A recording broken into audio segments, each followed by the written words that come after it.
Today we're going to talk about two interrelated topics.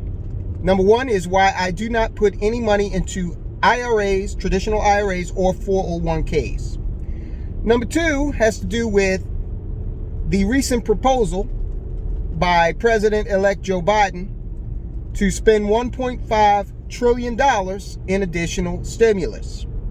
We're going to talk about those two things, how they relate, and along the way, you may learn something that is appropriate for your personal situation. Mind you, I am not going to tell you what you should do. I don't know you, but I am going to tell you what I'm doing, and I'm going to tell you why I'm doing it. All right, let's get started. Something I'm very happy, very excited about this. We've got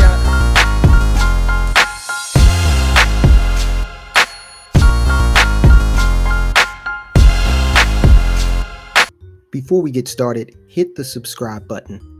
By subscribing, you help us further this message of financial literacy.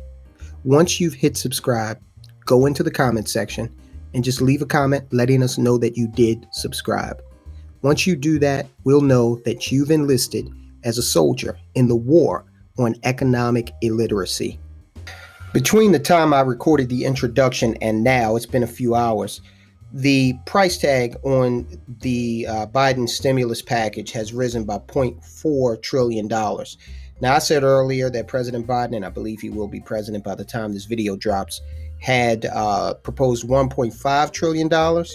And that was what was reported in the Wall Street Journal at the time. But now they are reporting $1.9 trillion in COVID stimulus. At least that's the proposal. And I have no reason to believe that they won't get this, and possibly even more, because the president's party is in power in the Congress or the House of Representatives, and in the Senate, when you consider the tie-breaking vote, will be the vice president. So we're not here to talk about the merits of this. We are here to talk about who's going to pay it back. Now, if you want a hint as to who's going to pay this money back, I'd encourage you to go take a look in the nearest mirror. And you're going to see one of the people that is going to be responsible for paying this money back.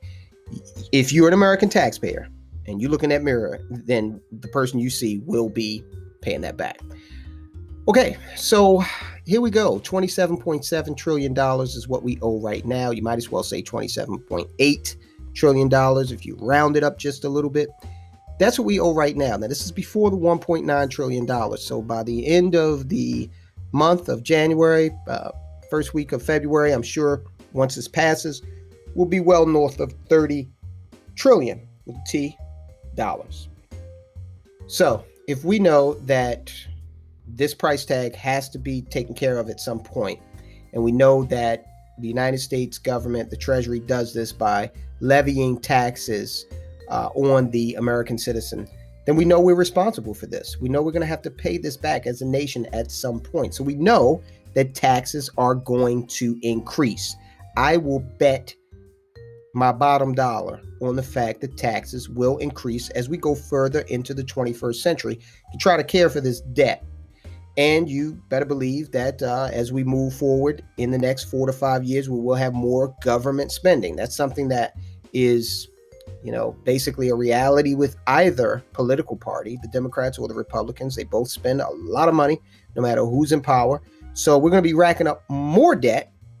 And if we're doing that and kicking that can down the road in terms of responsibility for paying this back, if we do that into the future, then wouldn't it stand to reason that tax deferred vehicles that levy the tax in the future will be hit hard by this debt? So if that's the case, then why would I continue to put money into a 401k or a traditional IRA when I know that I am just deferring the taxes into the future, the same future where this big number will be waiting out there to be solved, and that number is going to pale in comparison. Keep this in mind. It's $27.8 trillion right now on January 14th.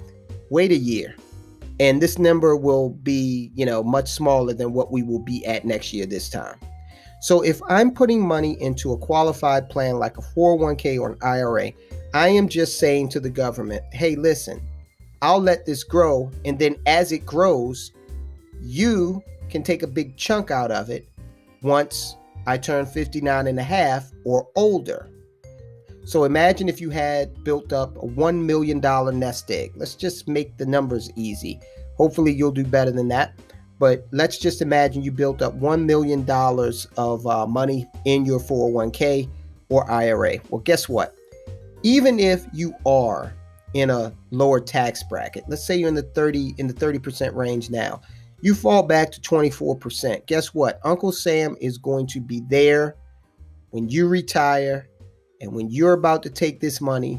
And Uncle Sam, if you're at that 24% tax bracket, is going to take $250,000 of your $1 million. Now, you went from being a millionaire to less than a millionaire overnight, and you didn't even spend money. Uncle Sam took his cut, and now your money has been decreased into the multi-$100,000 range instead of $1 million. So I'd rather pay my taxes now and put them in a vehicle that will allow them to grow tax-free. And I can do that with a cash value permanent life insurance policy under Section 72E of the Internal Revenue Code. It goes even further. When you talk about advantages, Section 7702 of the Internal Revenue Code allows me to borrow money from permanent cash value life insurance policy and do so tax-free in most cases. So I've got the IRS actually on my side with that permanent cash value life insurance policy.